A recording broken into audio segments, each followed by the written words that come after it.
Bom, como sempre, né, como eu sempre digo, sinta-se à vontade para me interromper, fazer perguntas, tá? A gente está seguindo aqui um caminho, né, que as questões vão aumentando, uma coisa remete à outra, né? De certo modo, a história da filosofia a gente pode pensar como a história da cultura, né, em geral, como uma grande conversa, né, que começa num determinado momento e as coisas vão se acumulando na conversa. Então, chega uma hora que já tem um monte de coisa que foi falada, né, enfim, às vezes vale a pena resgatar algum ponto de antes. Né? Não vou ficar, claro, toda vez repassando tudo que a gente já viu, mas sinto-se sempre à vontade para fazer perguntas e para retomar alguma coisa anterior. Né? Eu só queria, assim, num primeiro momento, né, a gente viu então Platão na última aula, né?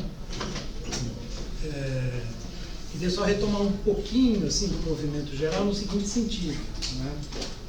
Assumindo, né, o começo dessa tradição aí, né, da filosofia grega, lá com os pré-socráticos, a gente viu como eles se caracterizam, né, por ser pensadores que estão tentando entender a realidade, né, entender o mundo que os cerca, não aceitando mais as explicações mítico-religiosas que eram passadas até então, né? Então, há um processo de ruptura, há um questionamento e há uma tentativa de entender a realidade por ela mesma, através da nossa observação da realidade, né?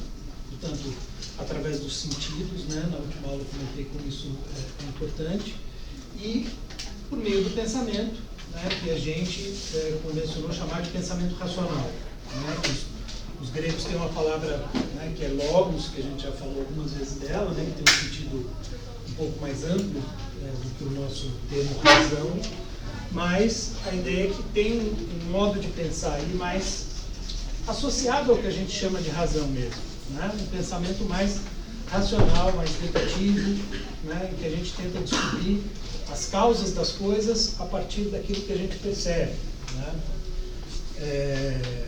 Esse movimento fez com que os primeiros, então, filósofos, né, se é que podemos chamá-los assim, a gente viu que tem uma certa polêmica, né, em torno do começo da palavra, do surgimento da palavra, eles elaboram teorias, né, eles elaboram formas de explicar a realidade, tentando encontrar o quê? O que todos eles têm em comum, o que todos os pré-socráticos tinham em comum quando eles tentavam explicar a realidade. Uma causa, ou num sentido talvez mais amplo até do que causa, mas também abarca aí o sentido de causa, né? Mas vamos dizer, tem até uma noção lá, né? Uma palavrinha grega que... Arqué. O que era arqué? O elemento primordial, o princípio comum, né? Como se fosse a causa de todas as causas, ou aquilo que está em todas as coisas, né? Portanto, um princípio universal que teria também, possivelmente, a função de causa. Né? É que a gente está muito acostumado a pensar em termos de causa, né? Porque a nossa Aristóteles vai ser um dos primeiros aqui, vocês devem ter lido a partir de Aristóteles, que era para hoje, né? Então a teoria da causalidade dele é uma teoria importante. A noção de causa ela vai se tornar cada vez mais importante e ela é fundamental no conhecimento atual, né? Ela é fundamental na física que se desenvolve na modernidade, né? Então a noção de causa. E de fato, a gente se pergunta sempre por uma primeira causa, né? O que deu origem ao mundo, por exemplo, né? Então eles estão pensando nisso, né? Também. E naquilo que está presente em todas as coisas, né? Aquilo que é comum, por exemplo, a nós, aos animais, aos vegetais, aos seres inanimados, aos planetas, né? Ou seja, tudo aquilo que existe no tempo e no espaço. Então, eles estão buscando isso. Né? Mas o que acontece? Eles chegam a uma resposta certeira, quer dizer, eles chegam a um resultado com o qual todos estão de acordo? Não, né? Muito pelo contrário. Cada um chega num resultado diferente. Ora, uma vez que cada um chegou num resultado diferente, o que isso pode nos levar, se nós formos, né, um pouco mais desconfiados, né? Então, o que isso pode nos levar a concluir? Não tem uma causa, não tem uma quê, certo? Que não tem uma causa, não tem uma quê, não tem uma coisa certa na qual a gente possa confiar. Né? Não tem ou não conhecemos? São duas perguntas diferentes, né?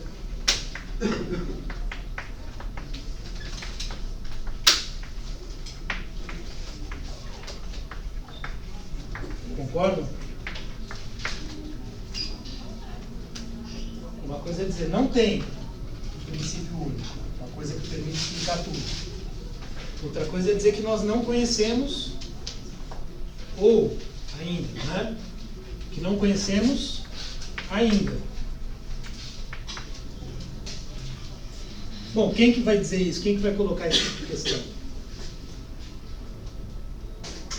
Que vai justamente falar, bom, né, se cada um está dizendo uma coisa, antes de Sócrates.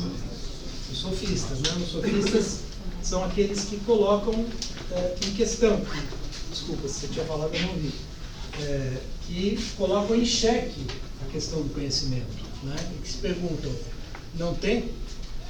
Né? Como eu disse, a posição deles é muito ambígua, né? Muito variada, mas se a gente pega uma afirmação como aquela que a gente viu, do Gorgias, né? Em que ele fala, não há nada que possa ser conhecido. Se pudesse ser conhecido, não poderia ser comunicado. E assim por diante, né? Que está lá nos nossos slides. Se a gente pega uma frase daquelas, parece que ele está dizendo que não tem, né? Está dizendo não tem. Não tem, né? Além de não ter, não temos nenhum tipo de acesso. Tudo bem? Quer dizer, então, os sofistas, eles colocam em xeque, colocam em questão a própria possibilidade do conhecimento. O que o Sócrates vai fazer diante disso? Ele concorda com os sofistas? Não. O que ele faz então? Oi? Ele cria um método, né? Porque veja, pode ser que não tenha, mas pode ser que tenha, que nós não conhecemos ainda. E que talvez para conhecermos seja preciso identificar o modo correto para chegar até lá, né? A esse X, né, que está aí em questão, esse princípio, né, essa grande interrogação. Então, ele é, talvez, né, um dos primeiros a colocar esse problema do método. Bom, como que é mais ou menos o método dele? A maiêutica. O que é a maiêutica? Questionar tudo, praticamente, todos os termos, tudo que é colocado, né, processo comum. Então, a princípio, ele tem uma coisa comum com os sofistas, né? Porque os sofistas estão colocando aqui uma série de interrogações, então o Sócrates também faz questões. Só que de que maneira ele faz essas questões? Aí vem o elemento da maiêutica. Como ele faz essas questões? Para quem ele faz essas questões? Ele vai fazendo as perguntas para as pessoas que talvez não sabem. Ele falava da maiêutica, como a mãe dele, ele fazia parte de ideias, então ele promovia o pensamento. Ele fazia as pessoas pensarem. Então ele fazia as perguntas para outras pessoas, né? Quer dizer, ele está aqui fazendo uma pergunta para um determinado interlocutor.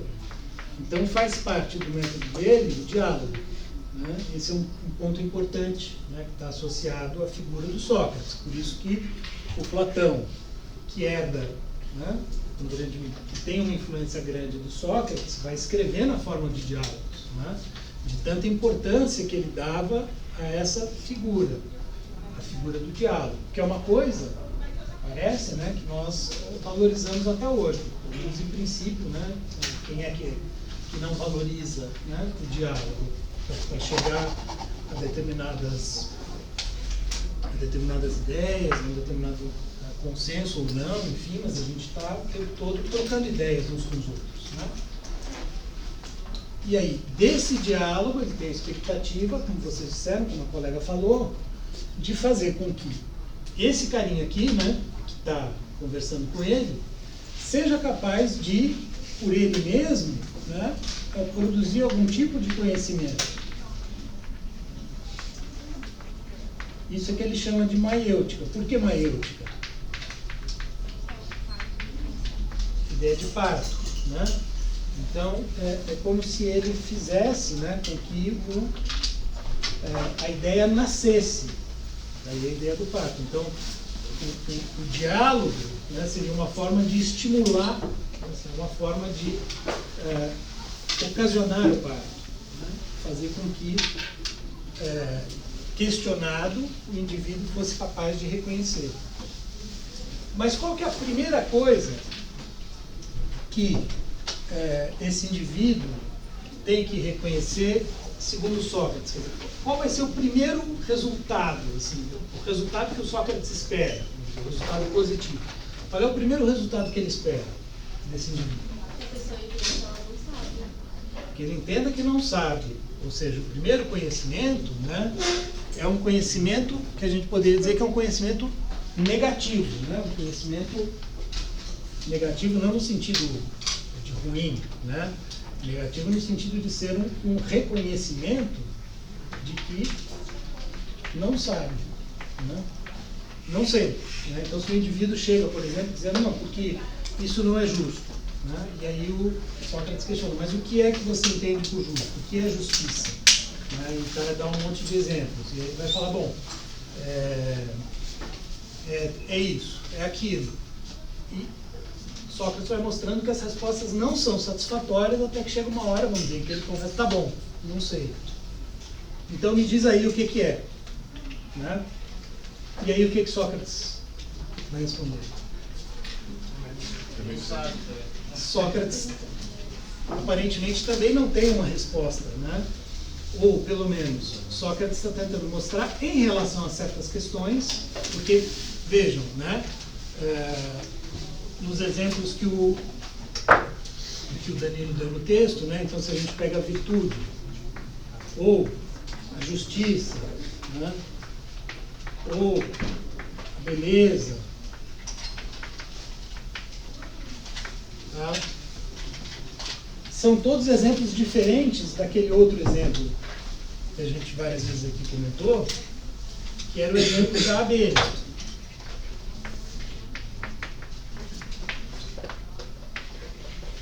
No caso da abelha, que é um animal específico, né, a gente pode reunir um conjunto de características da abelha e dar uma definição. A abelha é, né, e dá determinadas características da abelha.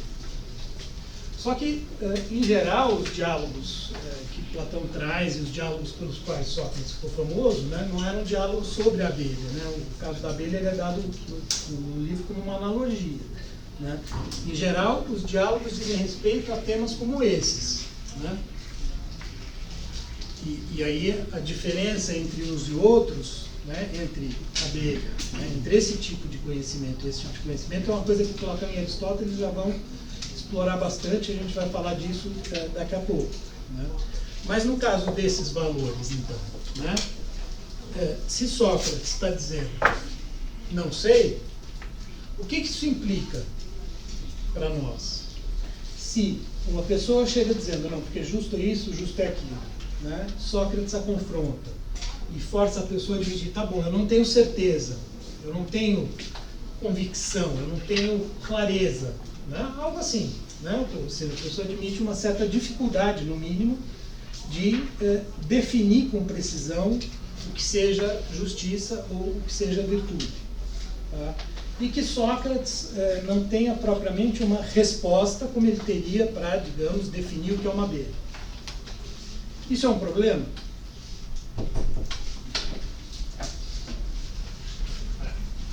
É?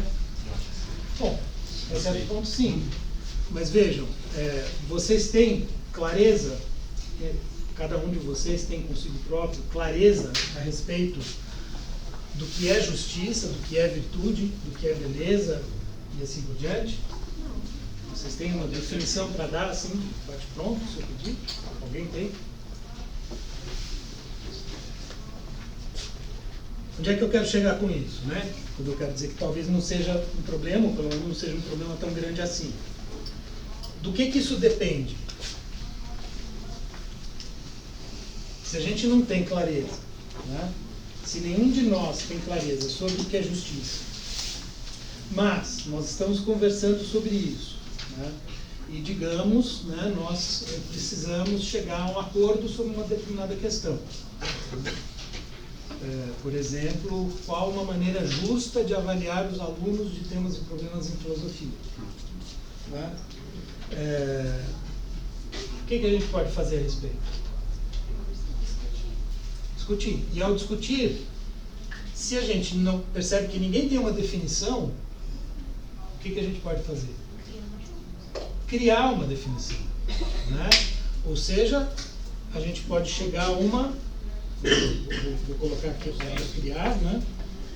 A um consenso, a uma convenção, a um acordo, e assim por diante. Várias palavras aqui que a gente poderia usar, né? Que são típicas de um procedimento democrático, certo? Lembre-se, né, que na última aula eu falava muito do quanto, né, Sócrates aparecia como um defensor da democracia. Ora, faz sentido mostrar que as pessoas, né, não têm certeza a respeito de certos valores e trazê-las para essa conversa, né, significa fortalecer, né, a democracia. Significa pegar pessoas que são cheias de convicções, mas convicções que a gente hoje chamaria de ideológicas, né? Está cheio por aí, e tentar trazê-las para cá. Tem sido difícil ultimamente, né? A gente sabe disso, mas o movimento seria um pouco esse. Esse processo de chegar a um consenso talvez não é mais para a parte dos sofistas? Então, também, na verdade, a figura dos sofistas, né, como eu falei, é uma figura um pouco ambígua. Uma vez que eles também valorizam a argumentação, a retórica, etc., quer dizer, eles também estão pensando nesse processo todo, né? Agora, aí depende de como a gente interpreta o papel do sofista e mais, como é que alguém se insere nesse processo. Porque, veja, né, a gente pode se inserir nesse processo. Então, digamos, né, que tem uma discussão acontecendo sobre o que seria mais justo para a nossa sociedade, para a nossa comunidade, para o nosso contexto nesse momento, né? Se eu chego disposto a mobilizar, né, a minha capacidade intelectual, enfim, minha capacidade de dialogar, para chegar a um consenso, isso é uma atitude, né?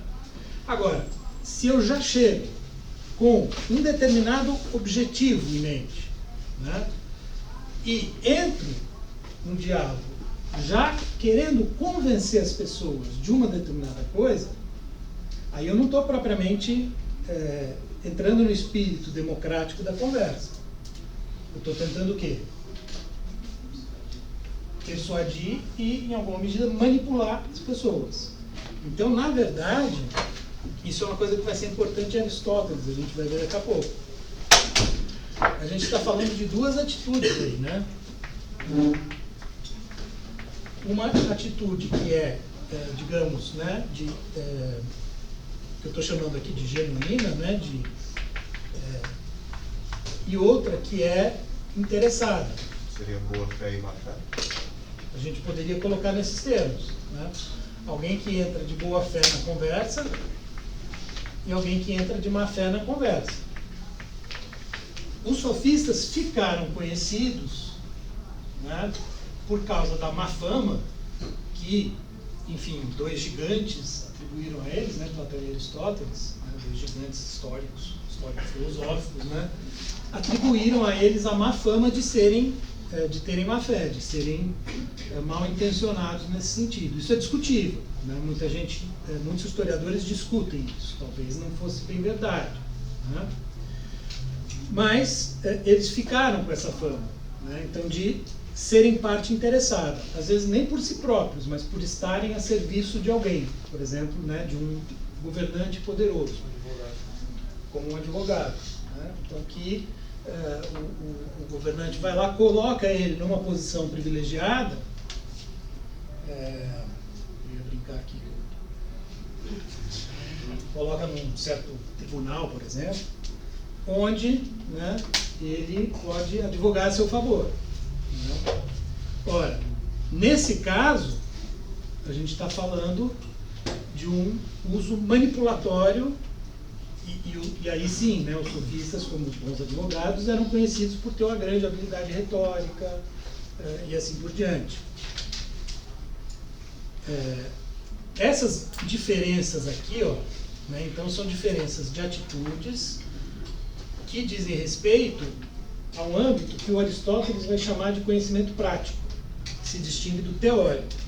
Né? Teórico, quando a gente pensa no conhecimento, por exemplo, da natureza, né? A biologia, a química, etc., são ciências teóricas. As ciências práticas são aquelas que dizem respeito ao comportamento humano. Isso a gente vai ver daqui a pouco. Mas então seriam elementos, né, que dizem respeito às nossas intenções, né, aos nossos valores, ao modo como a gente se relaciona e assim por diante. Tá? Tudo bem? Quer dizer, então, o fato de Sócrates não trazer uma definição era nesse ponto que eu queria chegar, porque não queria deixar inteiramente aberto. Né? Aliás, eu tentei valorizar isso na última aula, mas eu queria insistir um pouco mais. Porque eu estava falando, bom, Sócrates valorizou o autoconhecimento, a independência, a democracia, né? Eu já tinha falado disso na última aula, mas eu queria insistir um pouco mais nisso. O fato dele não dar uma resposta para esse tipo de questão, né, não é negativo em si mesmo, porque às vezes se trata de abrir justamente a questão para que as pessoas possam conversar. Porque se já existe uma definição dada, né, se já tem alguém que falou, não, é assim e acabou, ninguém vai questionar, né? Ninguém vai dizer nada. Por isso que Sócrates incomodava tanto, né? Porque ele justamente questionava os valores que estavam postos, que estavam dados, que eram aceitos como se fossem verdadeiros. Né? Daí ele ter sido condenado à morte por corromper a juventude, entre outras coisas, né? Por ir contra os costumes, etc. Porque ele estava fazendo os jovens pensarem, né, nesse tipo de coisa, que a princípio, né, ninguém queria que eles pensassem. Então, essa abertura que ele produzia com o não sei era algo valioso e que está diretamente relacionado a um valor que, né, teoricamente a gente preza, né, a gente preza a democracia. A gente gostaria que ela funcionasse melhor, né? Há momentos que ela funciona melhor, momentos que ela funciona pior, mas enfim, né? Nós valorizamos isso. Digo nós, a nossa época, a princípio. Né? Tudo bem? Bom, só que para ficar nesse campo, daí eu volto para a questão teórica.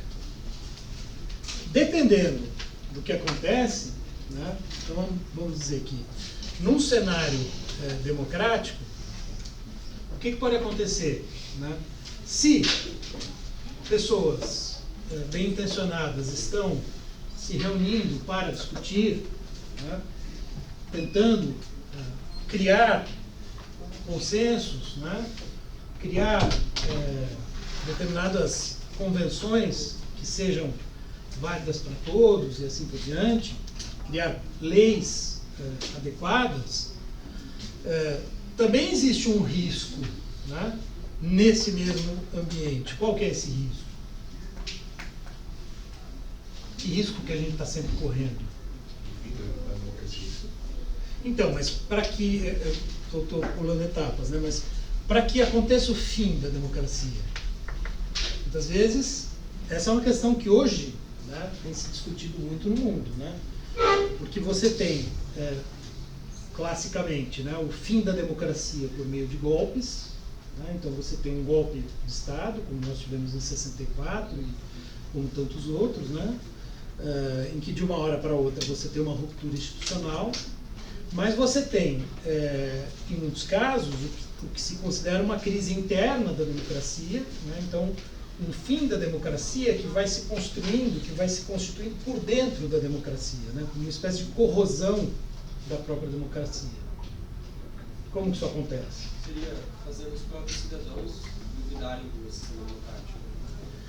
Isso é uma das coisas, né? Quer dizer, você colocar o próprio valor da democracia em questão.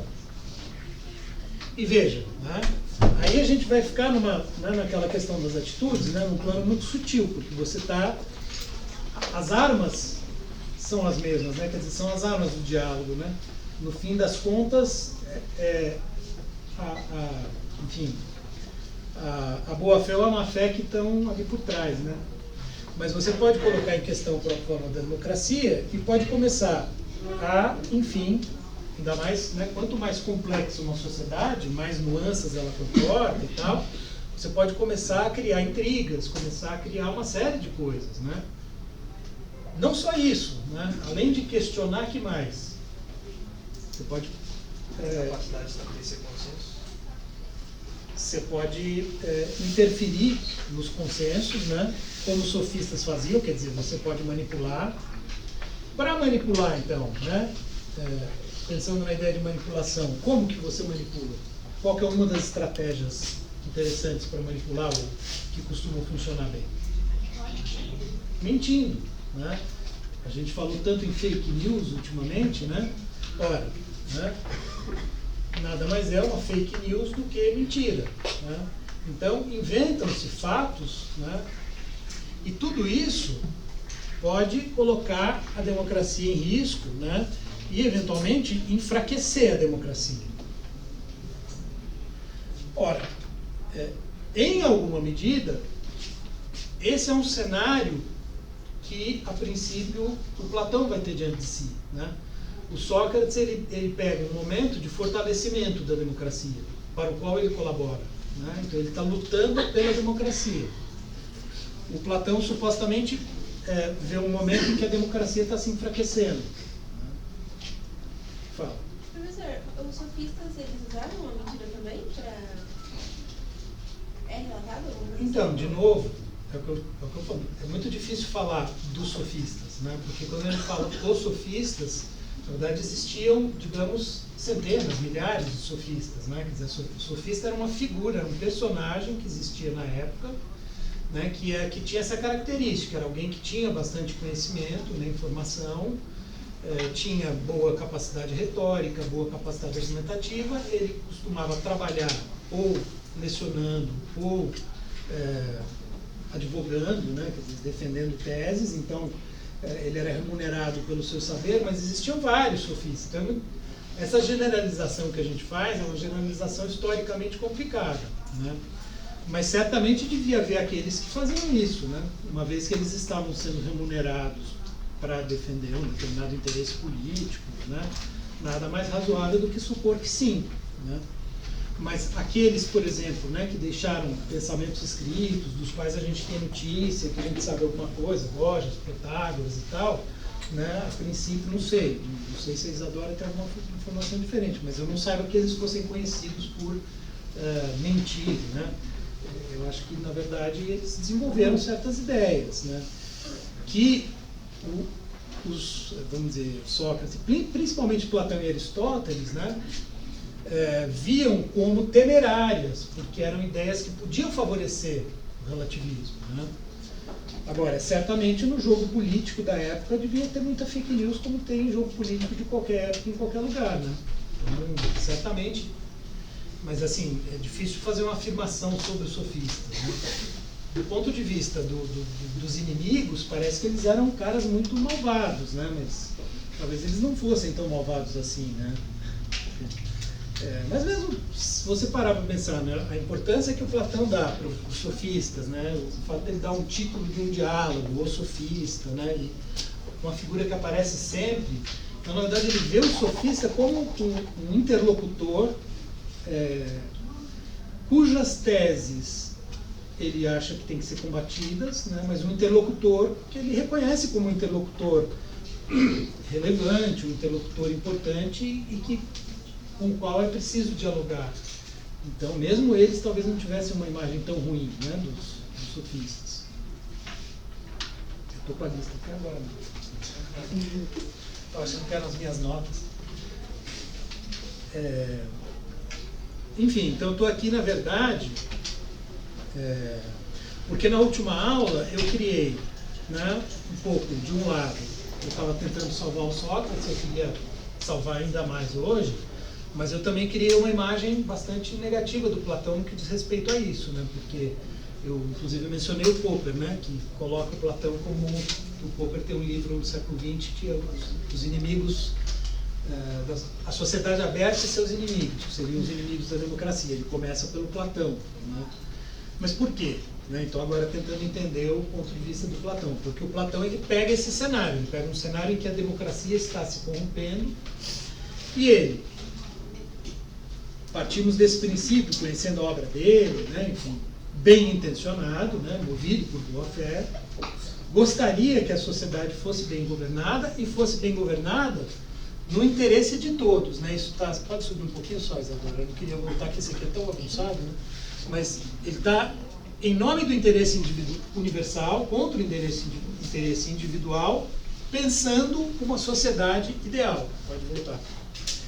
Que é essa ideia, né? A partir da verdade, propor um modelo ideal de cidade. Então, né, nesse grande livro de Platão, que é a República, né, se a gente lê a República, a gente tem a impressão de que Platão está propondo algo muito legal, né? Ele não está ali querendo acabar com a democracia, ele não está defendendo uma tirania, né? Ele não está, enfim, propondo algo obscurantista. Ele tem em mente criar a melhor sociedade possível. Só que como ele está, né, naquele momento, enxergando, né, uma democracia em crise, um processo de falência, né, e é uma experiência historicamente muito nova também, né, a gente precisa levar isso em conta, ele acredita que o ideal seria, né, seguir um certo modelo de cidade, e mais ideal ainda, né, como eu falei para vocês, que o governante fosse o próprio filósofo, né, muito bem formado, né, depois de 35 anos de formação, dos 15 aos 50, né, então ele seria preparado até lá, para daí sim ele ser o governante. Tá? Mas no plano prático acaba tendo isso. De fato, né, Platão acaba sendo um crítico da democracia e um defensor de um modelo, de um certo modelo ideal de Estado, de cidade, de república, enfim, né? Na época o Estado ele era circunscrito à cidade, mas ele fica conhecido como ligado a isso no plano político. Tá? E da mesma forma, por conta, né? Então agora voltando para a parte teórica, né? Então aí a gente viu como que em todos esses casos, né, tanto no caso dos valores como virtude, beleza, justiça, etc., como no caso dos bichos como a abelha, né, o tempo todo, o nosso pensamento ele opera com casos específicos e noções gerais. Né? Então a gente tem certas abelhas, né? Acho que devem existir trilhões de abelhas no mundo, imagino eu, bilhões, trilhões. Né? A gente pode pegar cada uma delas, lá zunindo e tal, fazendo mel. Nenhuma delas é a que está aqui na noção de abelha. Na noção de abelha, que quando eu falo abelha, todos nós aqui sabemos do que se trata, ninguém aqui está vendo nenhuma abelha, certo? Não tem nenhuma abelha nessa sala que eu saiba. Imagino que não. Mas todos sabem do que eu estou falando. E todos devem estar imaginando na sua mente alguma abelha, algumas abelhas. Quem já foi picado por uma abelha, talvez esteja se lembrando do dia que foi picado. Cada um de vocês deve ter, né, a palavra abelha deve evocar alguma coisa quando eu falo abelha. Né? Mas o que é isso? Essa noção que, uma vez pronunciada a palavra abelha, faz sentido para cada um de vocês, tá certo? E não é palpável, não é concreta, não é algo que a gente possa ver e tocar. O que é essa noção? Né? Ela está na nossa cabeça? Né? Aí vem aqui, bom, mas se dissecar o nosso cérebro, vamos achar todas as ideias, né? Agora tem, eu já mencionei aqui, né, aquela máquina que dizem que leu, né, consegue saber o que a pessoa está pensando, né? Mas não é que ela vê os conteúdos, né? Ela sabe que tipo de coisa a pessoa está pensando, enfim, isso ainda vai dar muita discussão, né? Mas de qualquer modo, certamente não estão ali dentro, né, me parece, né, não sei, a máquina pode me contradizer, né? Exatamente, por exemplo, né, quando a pessoa está sonhando, as figuras com as quais ela está sonhando, né, se ela está sonhando que está no mar, a onda do mar, né, onde está isso? Está na nossa mente, o que é a mente, por aí vai. Né? Então a gente cai num tipo de problema que é, né, eu perguntei para vocês na última aula, o que é isso? Alguém respondeu logo de saída, é uma ideia, uma noção, um conceito, né? Então, uma ideia que não está na realidade sensível. Então, o que Platão faz? Platão supõe que existem dois tipos de coisas. Coisas materiais, coisas sensíveis, que podem ser tocadas, vistas, né, ouvidas e assim por diante, e coisas que não podem, mas que fazem parte da nossa vida, com as quais nós lidamos o tempo todo. Né?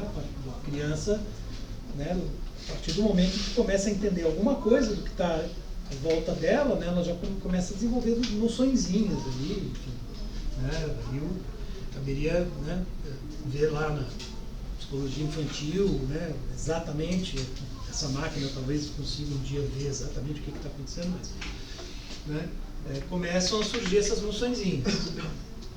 Que raio é isso? Né? Bom, Platão supõe que são dois tipos de coisa, e dois tipos de coisa radicalmente diferentes, que habitam duas esferas diferentes. Né? Daí, então, ele passar a falar em mundo das ideias e mundo sensível, mundo dos sentidos. Né? Então, como se ele duplicasse a realidade. E ele está dizendo que nós, seres humanos, participamos das duas. Nós estamos na realidade sensível, por um lado, enquanto corpo, mas, enquanto intelecto, nós participamos da realidade inteligível. Por isso que nós conseguimos entender as coisas, por isso que nós conseguimos elaborar ideias, por isso que nós conseguimos elaborar linguagem, falar e assim por diante. Então, tudo isso só é possível, segundo Platão, porque nós estamos nas duas realidades ao mesmo tempo. Tá?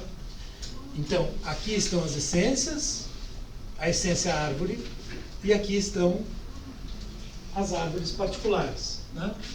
A abelha e as abelhas, o ser humano e os seres humanos. Né? Sendo que o ser humano, como eu dizia, ele é capaz, né, ele transita pelas duas realidades. Então, ele, por meio da contemplação, na verdade, a contemplação é o ideal do filósofo, né, o ponto máximo da sabedoria. É esse capaz de contemplar a verdade que vai indicar o modelo ideal de cidade. Né? Mas esse é o processo. E daí, como é que ele explica aquilo que o Sócrates fazia? Porque ele leva em conta, né, que o personagem principal dele é o Sócrates. Como é que ele explica? O que acontece ali, na verdade, para ele? Naquele diálogo de que a gente estava falando há pouco. Não é que o Sócrates fica fazendo pergunta e o cara uma hora fala, tá bom, reconheço que eu não sei. Não. É porque já tem lá dentro dele alguma coisa. Alguma coisa que veio de vidas anteriores, que veio junto, né? Que está na alma. Né? Aí tem toda uma questão de como Platão vê, né, a alma, outras vidas, enfim. Mas, de modo geral, por isso que ele chama de reminiscência. É como se você conseguisse, uma vez que você é forçado a isso, você consegue rememorar alguma coisa que é anterior ao seu nascimento. Bom, aí ele já, né, foi por um caminho que para nós é um tanto estranho, mas enfim, é um modo, né, próprio da... Aí mistura de novo, percebe? Mistura elemento mítico com elemento racional. Porque ele acaba recorrendo nas bordas do sistema de conhecimentos racionais, o elemento mítico, o elemento metafísico, ele está sempre ali, à espreita, né, digamos assim. Isso sempre, vocês vão ver. Então, no caso do Platão, aparece desse jeito. Daí a explicação da maiêutica. Então, a maiêutica nada mais é do que fazer vir à luz uma coisa que estava... Essa ideia de renúncia de Platão, de uma existência metafísica anterior ao nascimento desse mundo material, nesse plano, digamos assim. Exatamente. Porque, portanto, você já traz alguma coisa de antes. E isso produz o conhecimento, né? E aí ali está a escala, né? Quer dizer, como é que evolui o conhecimento. Então, primeiro você tem a visão sensível, né? Eu coloquei aqui os olhos, né, de propósito, porque o Platão ele usa essa imagem, né? Ele fala os olhos do corpo e os olhos da alma, né? Inclusive no mito da caverna, ele usa isso. Então, os olhos do corpo veem a árvore, os olhos da alma veem a essência à árvore, né? Por meio do nosso intelecto, nós produzimos, graças a essa essência árvore, o conceito empírico de árvore, que a gente vai usar, e que tem uma palavra em português, outra palavra em inglês, outra palavra em chinês, e por aí vai, né? São as diferentes línguas com as suas diferentes palavras, mas tem sempre uma para árvore. As figuras geométricas, elas já estariam ali. Vocês lembram que eu comentei, né, da importância da geometria para Platão. E o olho da alma, quando bem treinado, né, e quando ele chega no fim do percurso, que é o sair da caverna, no caso do mito, ele é capaz de enxergar o ser enquanto tal, né? O ser que seria o princípio de todas as coisas. É igual a arqué que os pré-socráticos buscavam, né? Quer dizer, então o Platão também tem uma resposta para o princípio de todas as coisas, que é o ser.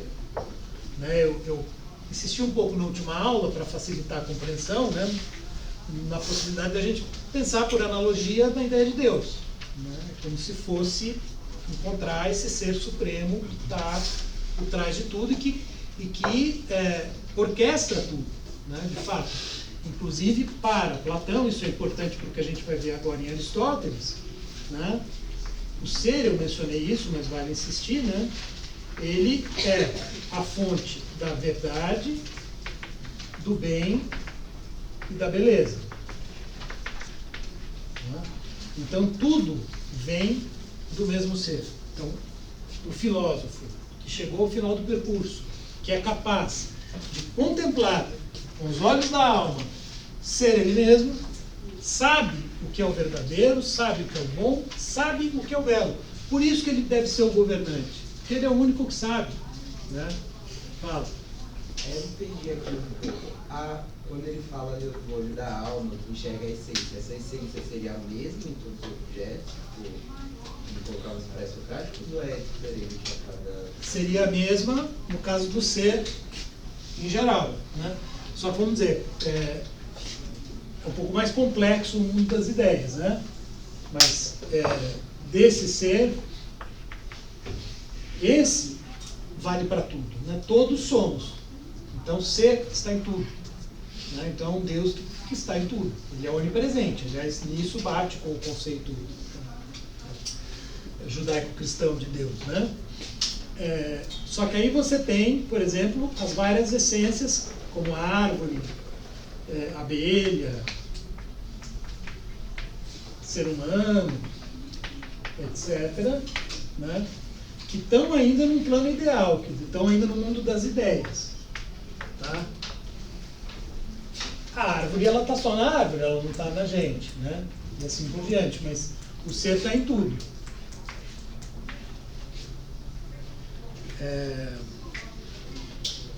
Então, se a gente pensasse, vamos dizer, de um ponto de vista...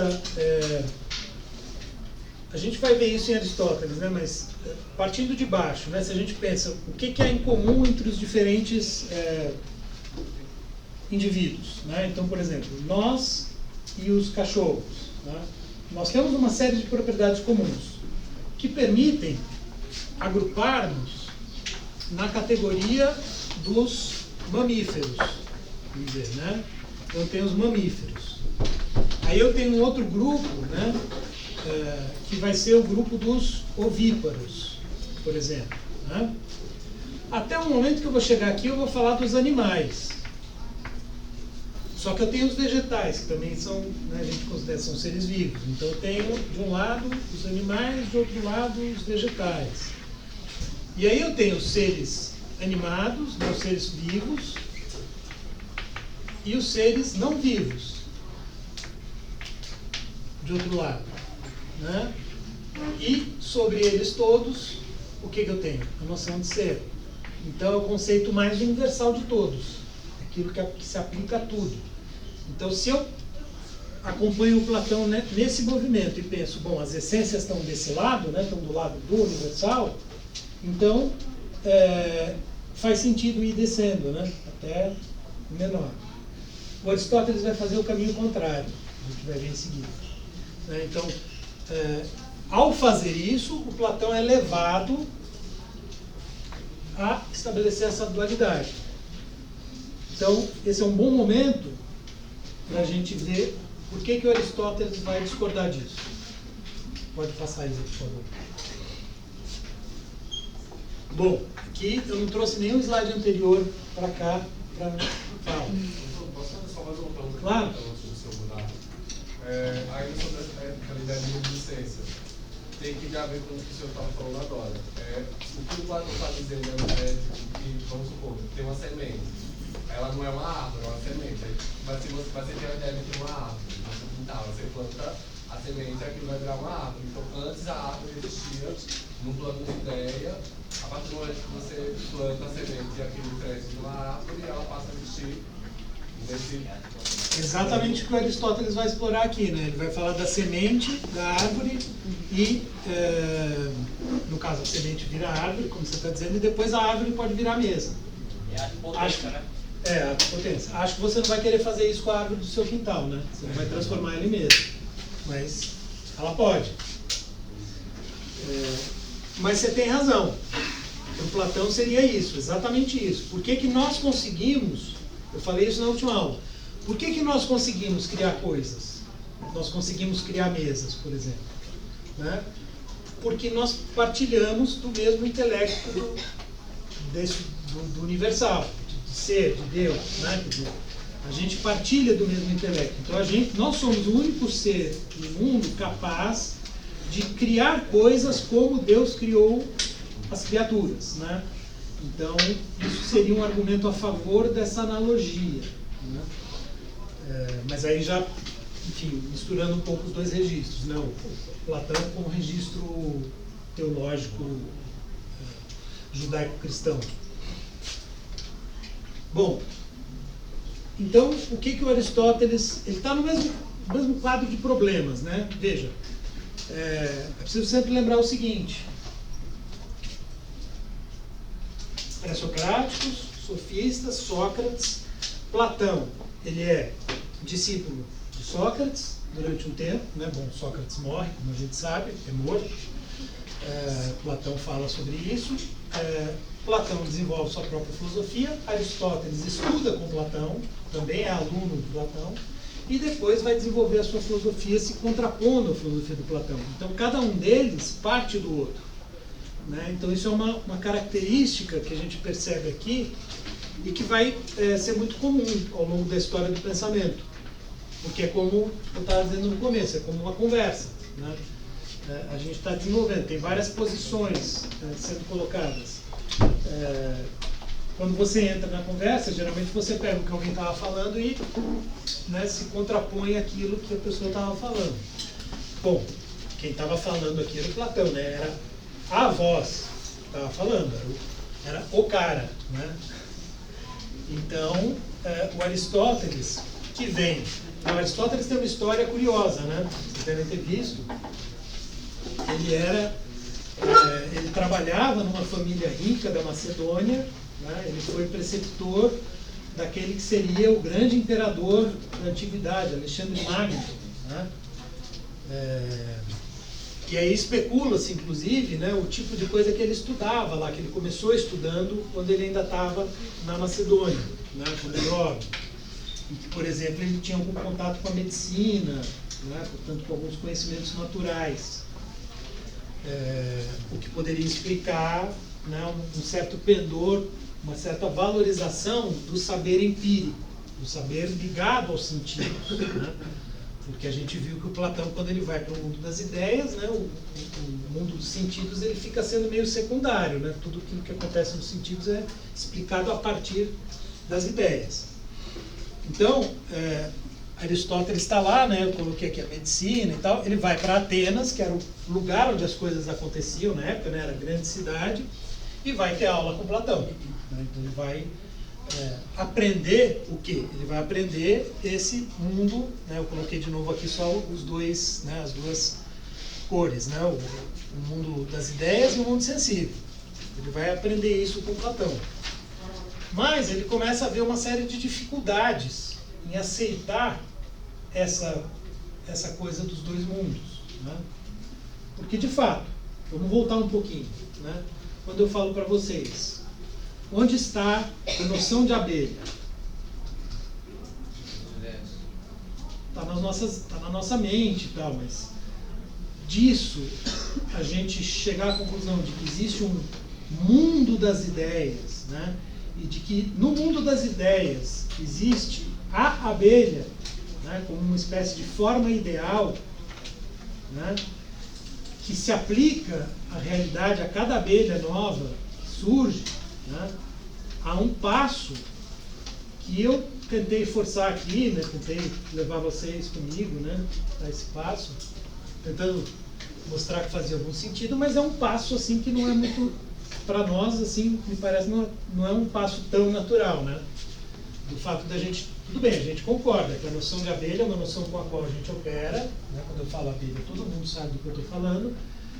Bom, de alguma maneira ela perpassa a nossa comunicação, a nossa, né, nossa conversa, o nosso diálogo, a nossa vida em sociedade.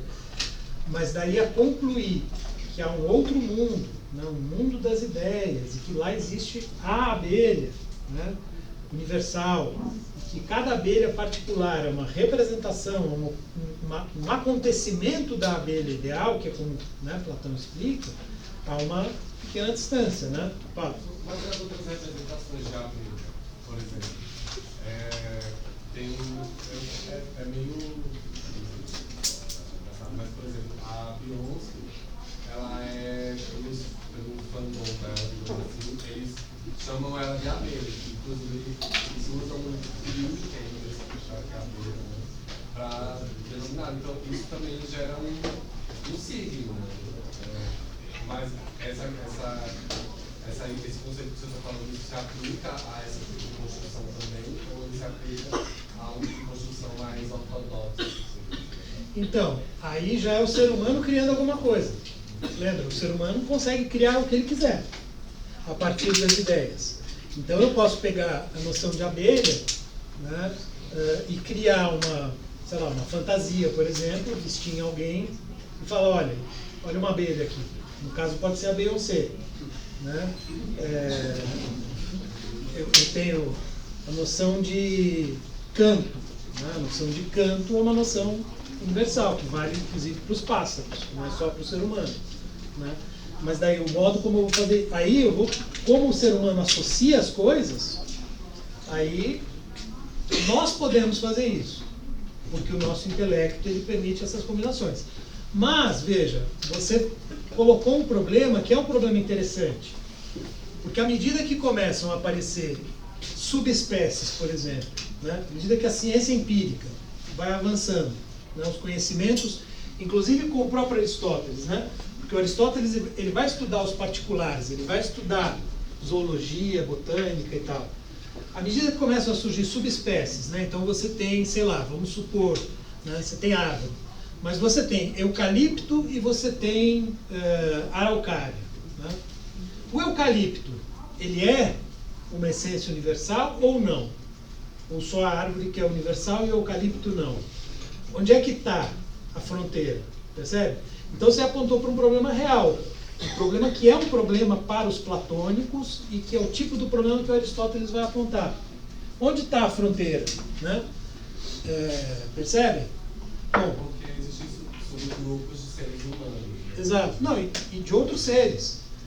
Como o exemplo que eu dei, eucalipto e araucária. São essências universais ou não? Se a gente estivesse pensando no âmbito das ideias do Platão. A princípio não. Né? Ora, mas a árvore, por sua vez, também é uma subdivisão de planta, né? Planta, em geral. Então, por que árvore é e planta também é ou não é? Isso vai virar um problema muito difícil de resolver. Ou as soluções vão ficar arbitrárias, né? Eu posso começar a criar subgrupos também no mundo das ideias. Então, falar, não, sei lá, vamos supor, né? O ser aqui, né? Tal, ele está criando subgrupos. Então, ele vai inventando novos subgrupos e tal. Mas percebe? Aí vai ficando muito arbitrário. Começa a ficar forçado. Por isso, né, que justamente essa é uma das razões pelas quais o Aristóteles e outros críticos dessa teoria vão se contrapor a ela. E aí, justamente, qual que é o argumento? Bom, primeiro ele vai ter dois argumentos formais para tentar dizer por que não dá para pensar em dois mundos, em duas esferas de coisas completamente separadas. O primeiro é, né, ele fala, para que duas coisas se relacionem, ou uma já está em relação com a outra, quer dizer, já existe uma relação de tal modo que elas se copertencem, você tem um conjunto sobreposto ao outro, né? Então, como a água do mar e a areia da praia, né? Elas se relacionam por quê? Porque elas se tocam num determinado ponto, né? Então, necessariamente, você tem um âmbito onde elas confluem, né? Onde elas se juntam. Então, esse é um tipo de relação. E aí ele se pergunta, no caso do mundo das ideias e do mundo sensível, existe esse tipo de relação? Quer dizer, tem um momento em que a ideia vem e entra no mundo sensível? Então vamos dizer, a ideia de árvore vem e aparece assim de repente ali né, dá o ar da graça, né? Não, segundo o que Platão diz, não tem isso, né? A árvore está lá e as árvores individuais estão aqui. E vice-versa, né? Quer dizer, a árvore concreta, ela também não dá um pulinho lá no mundo das ideias e volta para contar a história, né? Não tem isso também. No caso do ser humano, essa é uma questão e tanto, né? Quando a gente fala experiência de quase morte, muita gente entra nessa discussão porque seria, né, esse tipo de coisa. Será que alguém viu e voltou e tal, né? Mas no caso, né, tirando esse, vamos deixar isso de lado, né, porque não é disso que está em questão agora, no caso da árvore forma e da árvore concreta, né, parece que não tem essa interpenetração. Então, o Aristóteles exclui essa possibilidade. Não há uma relação interna, não há uma relação desse tipo. Tá? Aí ele diz, bom, para que duas coisas se relacionem, eu preciso de uma terceira que as coloque em relação. Né? Então, para que, por exemplo, né, eu pegue vou ficar no exemplo que eu dei, né? Um tipo de areia ou um tipo de planta, né, que só tem no deserto, né, longe da água, e eu levo até a água do mar, né, eu, ser humano, fui quem estabeleceu a relação entre as duas coisas. Né. Eu estou pensando num exemplo mais simples. Né. Enfim, para que esse giz entre em relação com a lousa, né, eu estou aqui fazendo desenhos, né, estabelecendo a relação entre eles. Os dois sozinhos, eles não entram em relação. preciso estar aqui. Ou pode ser o vento, né? Se o giz está desse lado aqui, vem uma lufada de vento, o vento pode empurrar ele e ele tocar a lousa. Mas tem um fator que não é nem o giz, nem a lousa, que estabelece a relação. Então, o Aristóteles, pegando a teoria do Platão, né, olhando para ela e falando, bom, tem algum terceiro elemento, quer dizer, alguma coisa fora, que não está nem no mundo das ideias, nem no mundo sensível, que estabelece a relação entre eles? Suponhamos que a gente assumisse, sim, tem um ser acima do ser, esse aqui, que coloca esse ser em relação com o mundo sensível. Bom, então eu estou criando um ser aqui, vamos colocar em linguagem matemática, né? Um ser linha, né? Que estabeleceu a relação entre os dois domínios. O problema se recoloca. Ah, mas e esse ser linha aqui? Né? Quem é que permitiu a ele entrar em relação com esses outros? E eu vou ter que ter um ser linha-linha. E assim sucessivamente. Né? Que é o problema, se a gente colocar nos termos causais, é o problema da causa que regressa ao infinito. Né? Qual é a primeira causa? É o Big Bang? O Big Bang é o início de tudo? Ora, mas e antes do Big Bang? O que causou o Big Bang? O que produziu? Por que o Big Bang existiu? Né? Ou seja, esse problema ele não tem fim. Né? Então Aristóteles aponta para isso e fala, então eu não tenho... Aí vocês vão ver aqui, né, que eu já coloquei aqui, vocês vão falar, ué, mas ele não vai colocar um primeiro motor? Pois é, a gente já chega lá. Mas só uma primeira coisa, eu colori de verde ali, só que não dá para perceber a diferença, né? Mas teoricamente é um primeiro motor interno à realidade, ele não está postulando uma outra realidade, mas o problema se coloca do mesmo jeito. O que vai acontecer então? Para Aristóteles, o que são aquelas ideias? Né? O que é a árvore? O que é a abelha? O que é a virtude? E assim por diante. É uma ideia, de fato. Né? É uma ideia, é um pensamento, é uma noção. É uma noção que o nosso intelecto desenvolve.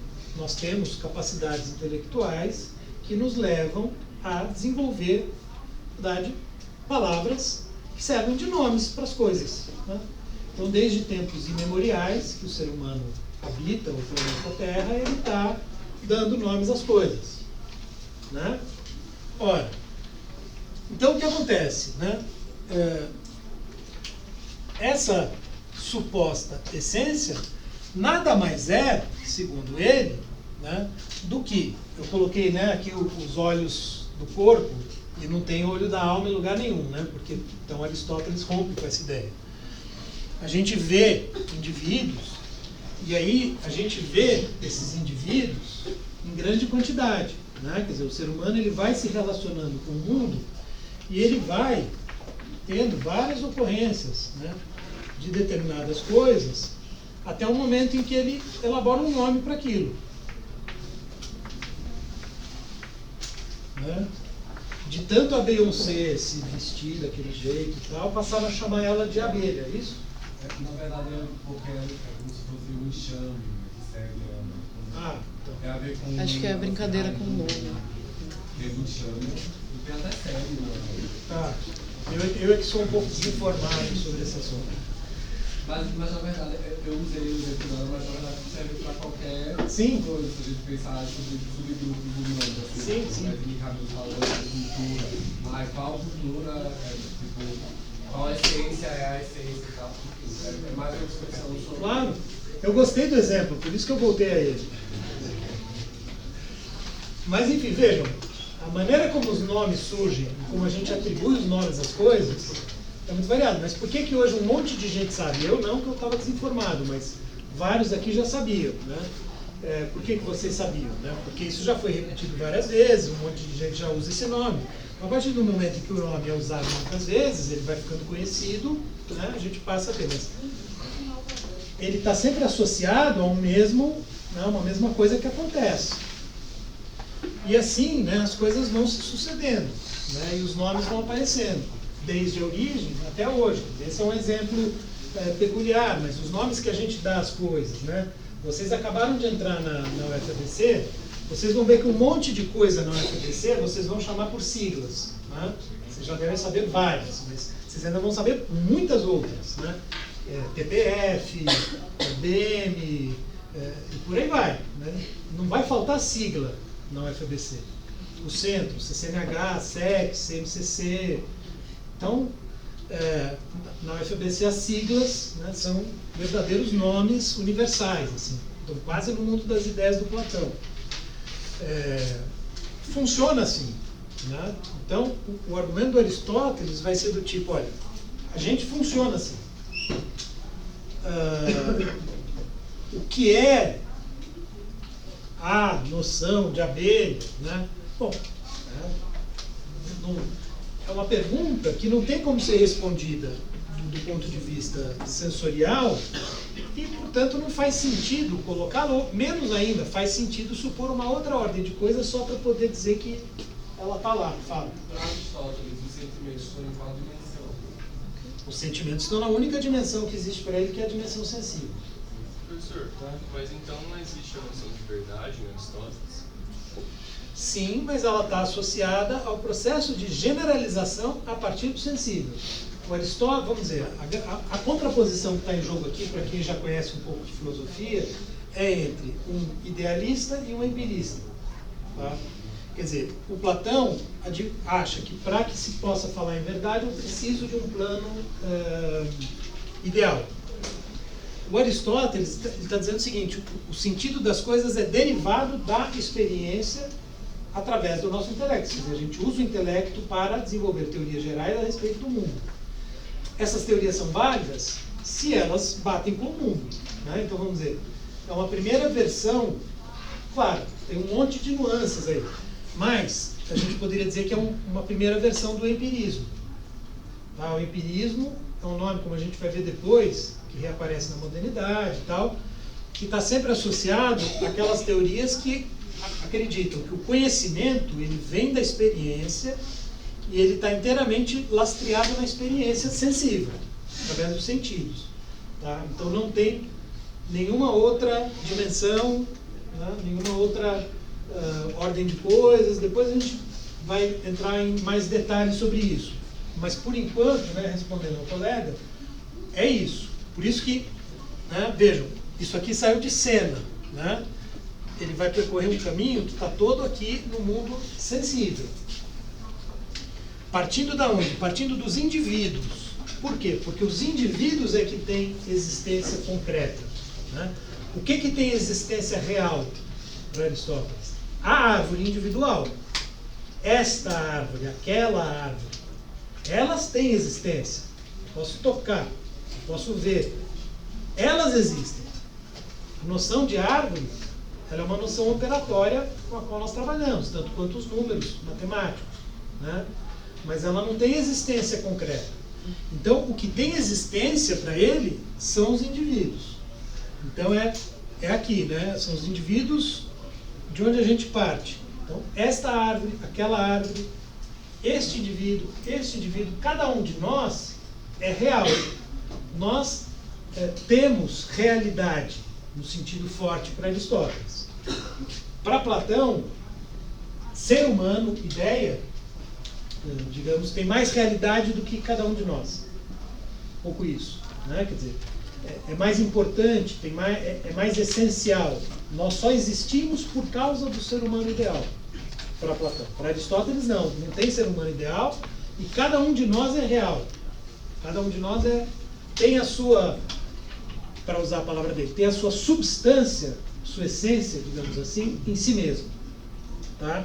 Então é como se ele trouxesse, né, daqui para cá, né, ele baixou, né, do mundo das ideias para o mundo dos indivíduos.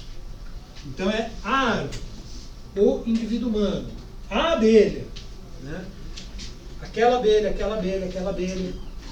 a Beyoncé, né, ela, cada uma das seguidoras dela constitui uma substância à parte, ainda que por vezes não pareçam, porque, segundo você descreveu, constituem um enxame, né? Mas um enxame é uma coletividade de substâncias para Aristóteles, né? Então, a gente é que produz, combinando sentidos e razão, aquilo que a gente vê, né, com os olhos do corpo, que são os únicos olhos de que se tem notícia, não tem para ele, não tem olhos da alma, a princípio, com os olhos do corpo e a atividade do intelecto, por abstração, a gente, generalizando, produz noções universais. Então a gente constrói a ideia de árvore. Então a ideia de árvore ela não é uma coisa que está em outro plano. Ela é resultado de um processo intelectual nosso. Tá? E, portanto, como eu estava dizendo, a essência, né, lembre-se, né, no Platão estavam lá as essências do mundo inteligível. A essência não está aqui, a essência está aqui. É o que o Aristóteles chama de substância. Né? Essa é uma noção, quando eu falo em essência, né, porque, na verdade, essa é uma outra discussão também mais específica para quem se interessa por filosofia. Né? O nosso Heidegger vai falar muito disso. Que é uma noção grega chamada ousia. Né? O Danilo menciona. Que vai ser traduzida por essência no latim e daí vai virar a ideia de essência. Tá? Então, a essência para Aristóteles, e o Heidegger está errado traduzir ousia por essência, né? Então ele vai criar toda uma polêmica por causa disso, mas isso não é assunto nosso, eu estou só fazendo um parênteses aqui, porque a nossa próxima aula envolve isso. A essência está no particular. Isso é a grande diferença. Para Platão, a essência está no universal. Para Aristóteles, a essência está no particular. Essa é uma diferença radical entre os dois. E que é uma diferença que vai reaparecer, como a gente vai ver, ao longo da história da filosofia. Ao longo da história do conhecimento. Né? A ciência moderna, vocês já devem, né, sempre ouvem falar muito isso, não, porque a filosofia, né, fica falando de coisas e tal, enquanto que a ciência ela fala do concreto, né, daquilo que... Por quê? Porque justamente a ciência, sobretudo as ciências naturais, né, a física, a química, a biologia, né, elas se centraram, né, quer dizer, elas se basearam, elas começam aqui, né, Aristóteles já tem a biologia, já tem a física, no estudo do particular, no estudo do... Isso não quer dizer que elas não recorram a noções de caráter universal que são necessárias, que são operatórias para poder entender o particular, né? Mas são noções mobilizadas para o entendimento do particular, né? Então a gente associa muito a ideia de ciência ao empírico, né? Aquilo que tem concretude. No caso das ciências humanas, isso é um pouco mais delicado. Vocês devem estar, se não me engano, vocês têm uma disciplina no primeiro quadro que é metodologia... Não, como é que chama? Introdução às ciências humanas. Ciências sociais, isso. Então, talvez vocês estejam discutindo algumas coisas relativas ao método que é próprio das ciências humanas, que é um método diferente do método das ciências naturais. Tem pontos de contato, mas tem pontos de diferença. Tem a ver com isso também, porque as ciências naturais, elas se baseiam muito mais no dado bruto. As ciências humanas, elas não operam com dados brutos, né? Elas podem até usar estatísticas e coisas do tipo, né? Mas elas envolvem um objeto, que é o ser humano, que é de uma outra complexidade e admite uma série de outras coisas. Tem a questão dos valores, né? Mas as ciências naturais, elas vão se firmar por esse caminho, né? Então, admitindo, né, que então, a substância, a essência está nos indivíduos, né, e que, portanto, aqui eu coloquei, né, a partir do conhecimento de várias árvores individuais, a gente elabora a ideia geral de árvore. O Aristóteles, então, ele tem, né, ele vai formular o seu próprio sistema de conhecimento, assim como Platão elaborou o dele.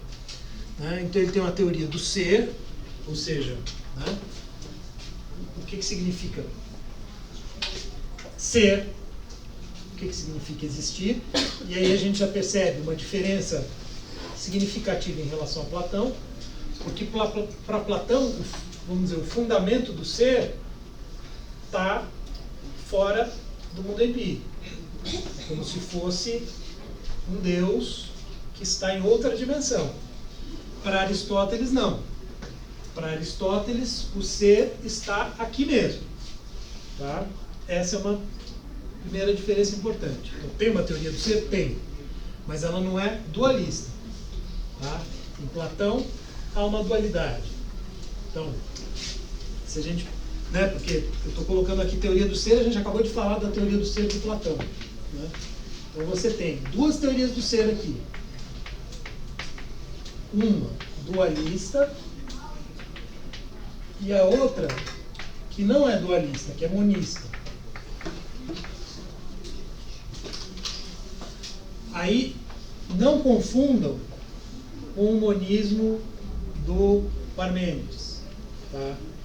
Porque o Parmênides é monista num outro sentido. Ele é monista no sentido de que só existe aquele outro mundo. O Aristóteles não. Tá? Então, eu só estou falando assim, não confundam com o Parmênides. O Aristóteles está do lado, o Platão está do lado do Parmênides.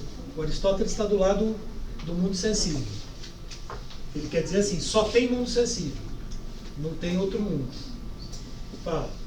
Professor, então o Platão é como se eu ainda não fosse o que eu posso ser, o que eu sou por inteiro, e para o Aristóteles eu sou o que eu sou e é só isso.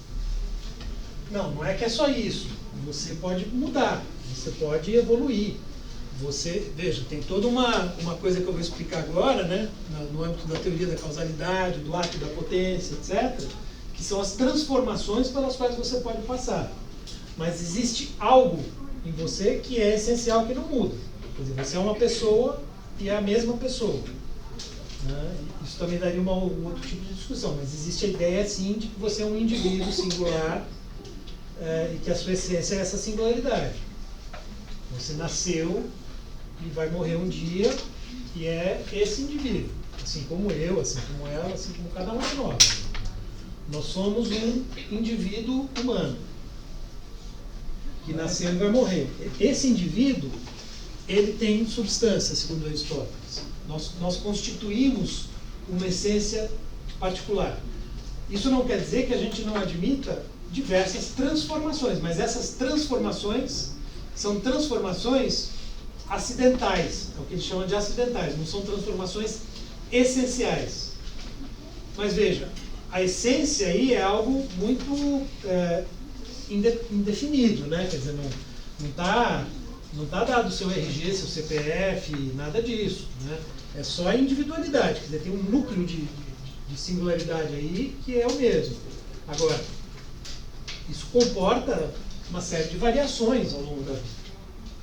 Daria para fazer um paralelo, já que você usou a analogia com o judaico, com a religião judaico-cristã, daria para fazer uma analogia também dizendo que o Aristóteles se aproxima mais dessa ideia de uma alma singular da filosofia judaico-cristã, e o Platão estaria mais próximo, sei lá, dessa ideia do espiritismo, de que a alma ela não é tão singular assim, ela pode reencarnar, porque, sei lá, tem uma existência anterior e pode ter uma próxima.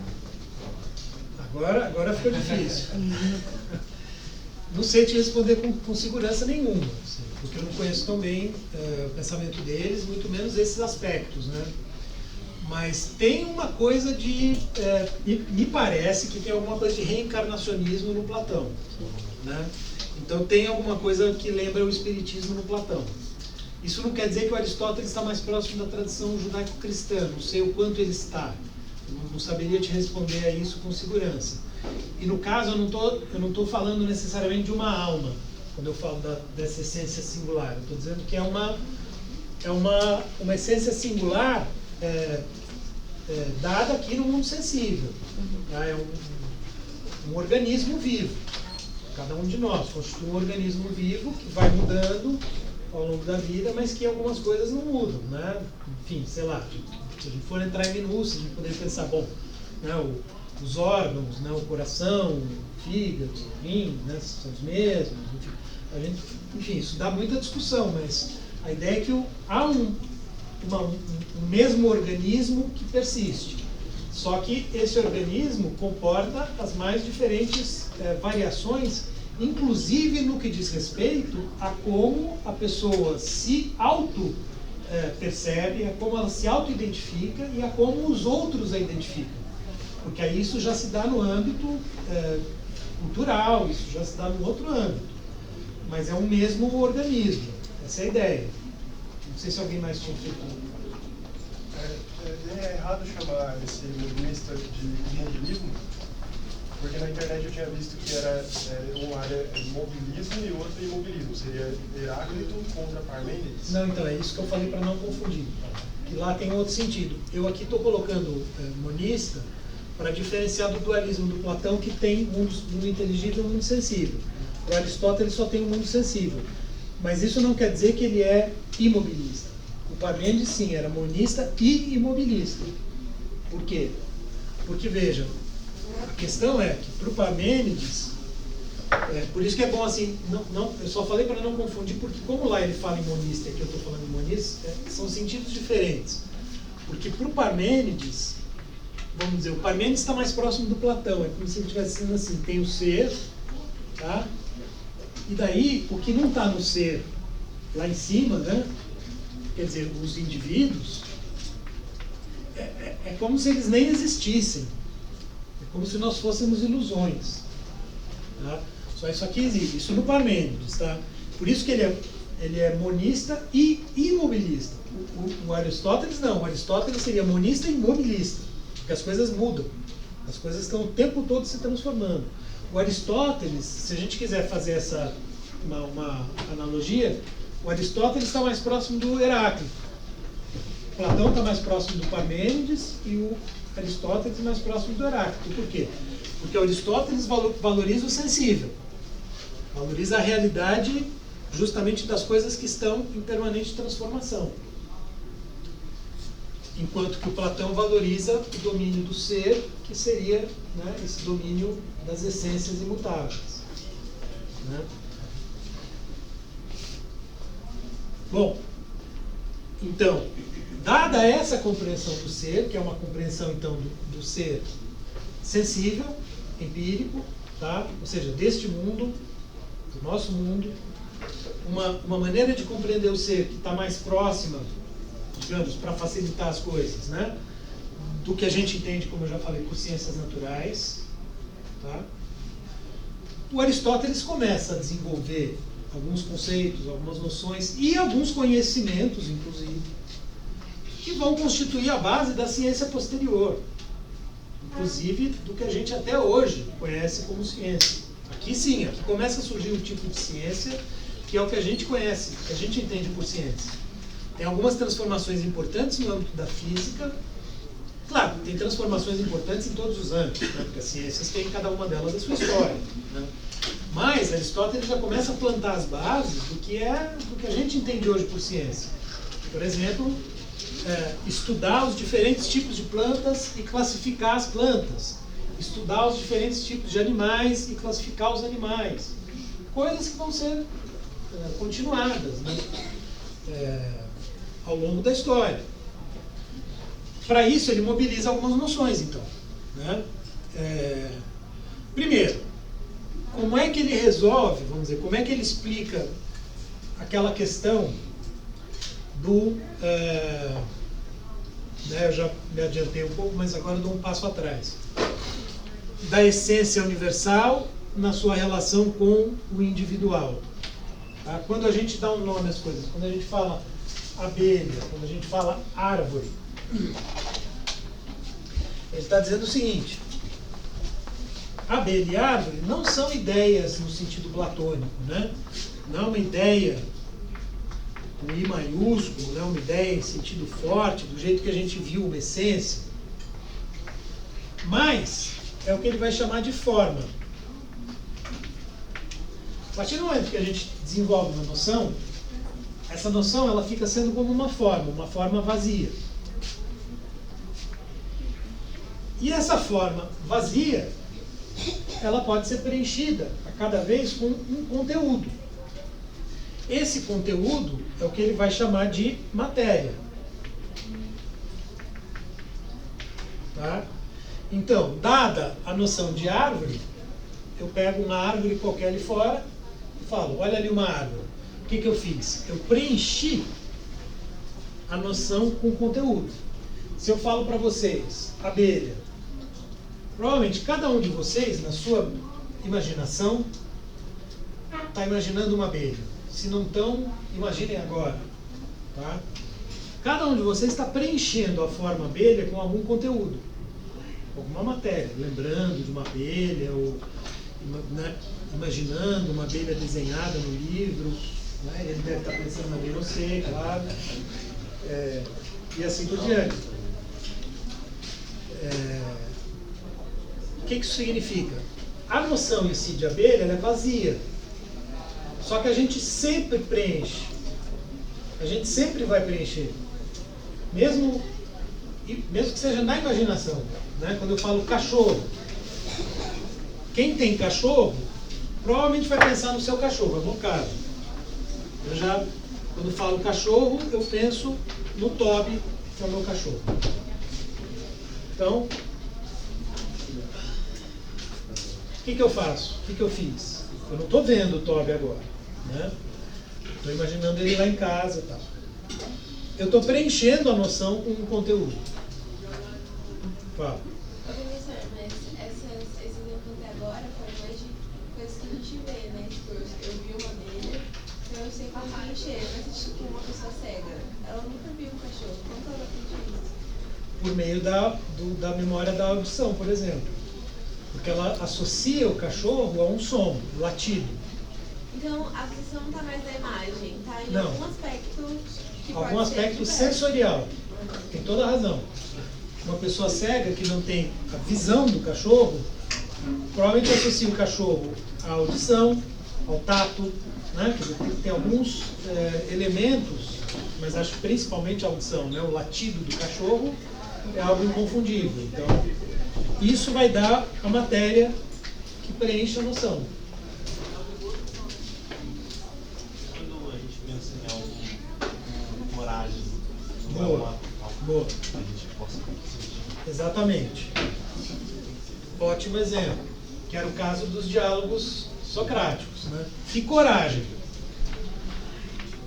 Como é que a gente preenche a forma coragem? Como é que os interlocutores do Sócrates faziam? Davam exemplos. Ele fala, a coragem é aquilo que aconteceu tal dia. Quando eu falo coragem, o que te vem à mente? Soldado. Um soldado. Você está imaginando uma situação concreta de um soldado sendo corajoso numa situação de batalha, por exemplo. Né? Fala. Na teoria das causas, toda vez que eu li alguma coisa, ele sempre dá exemplo de algum objeto. Tipo, uma bola, uma estátua, alguma coisa assim. Só que se ele quer achar uma causa principal de alguma coisa da coragem, como você faria isso? Porque tipo, você precisa de uma coisa material. Vamos lá. Vamos passar então para as causas. Tá? Aqui eu estava falando da relação entre forma e matéria. Tá? Então, acho que agora, um exemplo da coragem ficou mais claro. Né? Se eu falar aqui, por exemplo, né, na verdade, substantivos abstratos. Né? Se eu falar em amor, a imaginação de todo mundo vai ter várias coisas para preencher aí, né, uma noção de amor. Então todo mundo sabe do que eu estou falando. E assim por diante. Pronto. Então isso quanto a forma e matéria. Tá? Bom, aí temos a teoria do ser. Então eu vou pular e vou para a teoria das causas, já que a colega mencionou, né, que são mencionadas as duas coisas. Os diferentes sentidos em que a palavra ser se emprega e a questão das causas. Então, vamos lá. Esse é um outro aspecto importante da teoria do Aristóteles e que é importante também pela base que dá para a ciência posterior, a noção de causa. A noção de causa ela é absolutamente central na física moderna. né, a grande revolução da física de Newton, né, enfim, que todo mundo, né, vocês vão estudar também e tal, em outras disciplinas, está ligada à noção de causalidade. Bom, Aristóteles é um dos primeiros, né, que começa a pensar essa questão, mas num sentido um pouco diferente, só que já no contexto científico, né, quer dizer, de propósitos científicos. Só que tem 4 sentidos de causa para ele, né? A causa formal. Por que formal? Porque tem a ver com a forma, tem a ver com o que é da coisa, né? O que a coisa é. Então, eu dei um exemplo aqui, vamos pegar primeiro um exemplo concreto, tá? Para daí a gente ir para o abstrato. Então, eu dei um exemplo aqui, juntando, né, com a árvore, né? Porque também tinha a questão de ato e potência aqui que alguém já tinha levantado, né? Então, a árvore, ela era semente em ato, ou melhor, a semente era árvore em potência e a árvore é mesa em potência, porque ela pode virar mesa, né? Hoje a gente lamenta, né, que tantas árvores tenham virado tantas mesas e tantos móveis e tantas coisas a ponto, né, do planeta estar o que está, mas enfim. Então, isso quanto à noção de ato e potência, que é uma noção fundamental no Aristóteles e que vai ser fundamental na tradição do pensamento ocidental, né, na tradição medieval, vai ter todo um desdobramento. Então, a semente virou árvore, a árvore virou mesa. E agora a gente está falando sobre a mesa. Tá? Então, no caso da mesa, então tem a pergunta número 1. O que é uma mesa?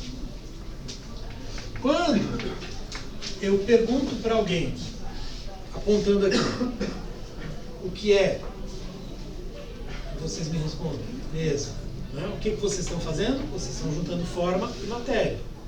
A forma, mesa, o desenho está aqui. Né? Isso aqui é um desenho, isso aqui é a matéria, no caso.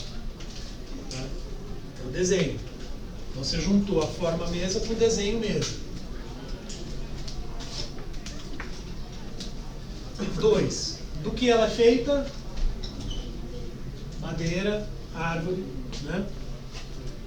Madeira. Por que ela é feita? Professor, a essência para o Aristóteles está ligada à forma? Não. A essência, ela está na própria coisa. Só que a forma é uma noção mental. As noções mentais, elas existem no nosso intelecto. A gente precisa delas. Ele não nega que a gente opere com elas. Então, a semente, a árvore e a mesa têm a mesma essência. Porque a única coisa que muda foi a forma. Boa pergunta. Então, os medievais discordavam em relação a isso. É uma polêmica. Não tem. O Aristóteles é um pouco confuso em certas designações. Porque... Não existe uma resposta única. A princípio, são essências diferentes, eu diria. A semente é uma coisa, a árvore é outra e a mesa é outra, ainda que uma seja a outra já em potência. Por isso que eu falei antes, isso vai dar muita discussão na filosofia medieval. Aí ela que conhece bem filosofia medieval, já... Mas sim, boa questão. Você já está... Veja, isso mostra pra gente como, né? Um filósofo, quando a gente pega um filósofo resolvendo os problemas do outro, mas assim, os problemas do outro vão ficando ridículos, né? Porque agora estão vindo as boas soluções. Mas se a gente começa a apertar, né, as coisas começam a dar problema. Mas, a princípio, a minha tendência seria responder claramente o seguinte: a semente é uma coisa, a árvore é outra e a mesa é outra. Em Aristóteles. Eu acho que faz sentido. Porque são 3 coisas diferentes. Né? A semente ela é árvore somente em potência. Ela ainda não é árvore em todos os sentidos do verbo ser. Ainda falta. Né? Então, do ponto de vista do ser, eu diria que ela ainda não é. Ela é impar. Veja, do mesmo modo como a gente pode dizer o seguinte: a árvore é verde, mas antes ela era amarela. No outono ela estava amarela, agora ela está verde. Então o verde é uma característica acidental. Então isso mudou, né? No caso, a semente ser árvore é algo necessário, em princípio, mas que só vai de fato se concretizar se ela virar, porque ela pode ser morta enquanto semente, né? Ela pode ser esmagada e não virar árvore. Então ela ainda não é de fato árvore. Eu acho que são essências diferentes. Acho assim. Quando ela já é árvore, aí pronto. Aí não tem mais jeito. Enfim, mas é uma excelente questão que você colocou, né? Uma questão filosófica genuína. Mas voltemos à mesa. Ela é feita de madeira. Por que ela é feita? Para que elas possam ser, para que ela possa ser usada. Ela é feita para, em última análise, para o ser humano. Para quê, especificamente? Aí depende da mesa, né? Pode ser uma mesa, se for uma escrivaninha, pode ser para escrever, pode ser para jantar e assim por diante, tá? Essa é a causa final. A causa final, tá? Isso está ali, né? Aqui está difícil para quem está no fundo ver, mas eu estou colocando ali. Essa é a causa final. Final no sentido de objetivo final, de finalidade. Tá? Essa é a noção que está presente quando o Aristóteles fala em causa final. É a finalidade, que é uma noção fundamental para Aristóteles e para a tradição toda depois. Fala.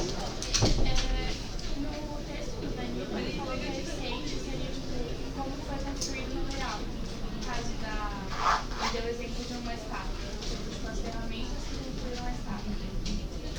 Eu acho que eu me embananei um pouco aqui, talvez, né? Porque ela é feita do bronze. Então, vamos voltar por exemplo, da estátua. O que é estátua?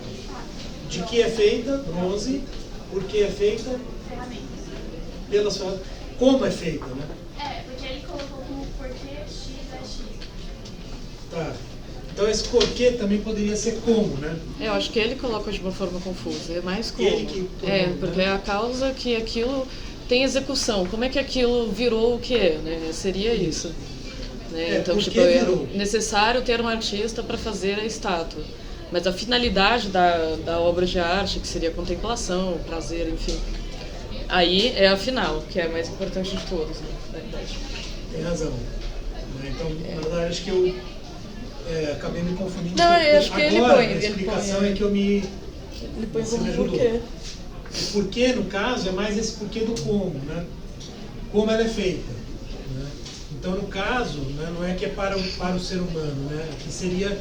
Ela é feita pelo ser humano usando ferramentas, né, como o martelo, prego, etc, etc. Né?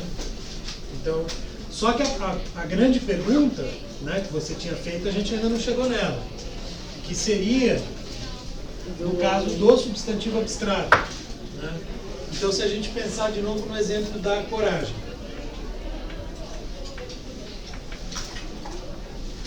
Bom, o que é coragem? Vamos assumir que a gente tem uma definição de coragem, tá? Que era um problema para todos os anteriores, mas vamos lá. Coragem. De que é feita a coragem? Vontade humana? Vou colocar aqui em cima. Vontade.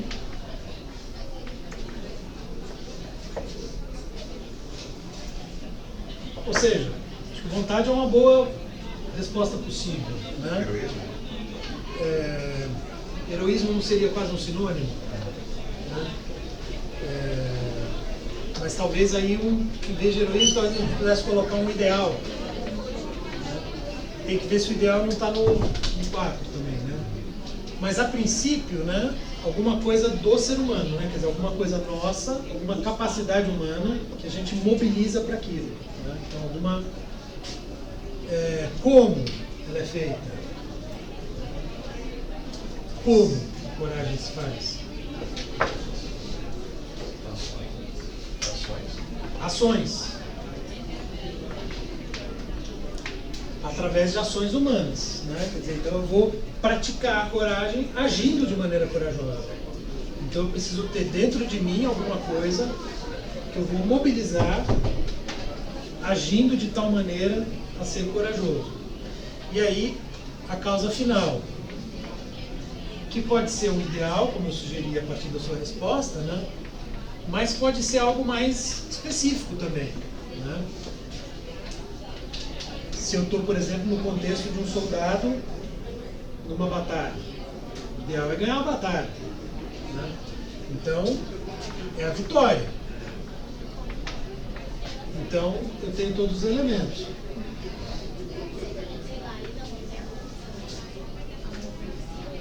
E na montanha-russa, para algumas pessoas requer bastante coragem, né? Eu mesmo já fui algumas vezes, mas não iria mais. Já tive coragem para ir à montanha-russa. Hoje em dia, não sei se é uma questão de falta de coragem ou de prudência pela minha idade, mas não iria mais. Sem dúvida, um outro exemplo, né? Você tem que ter alguma coisa dentro de você, que você na hora vai mobilizar, você vai engolir seco, né? Para conseguir. Então você vai agir, você vai entrar no carrinho, vai botar o cinto, e vai ter uma hora que não dá mais para sair correndo, né? Aí você já está lá, aí não tem mais volta. Aí já não depende de você. Mas ainda é parte da ação. Quer dizer, o cara vai ligar, vai apertar o botão lá para o negócio começar a funcionar, né? Enfim, né? Então, acho que a gente pode retomar, então, a partir daqui, né? Falar um pouquinho mais sobre essas diferenças aqui dos sentidos de ser, e daí a gente vai pular para o Descartes, tá? Eu vou fazer uma explicação desse grande salto. A Isadora é especialista em filosofia medieval, então ela pode fazer filosofia medieval em 15 minutos. Pequena. Vai precisar de um pouco de coragem para isso.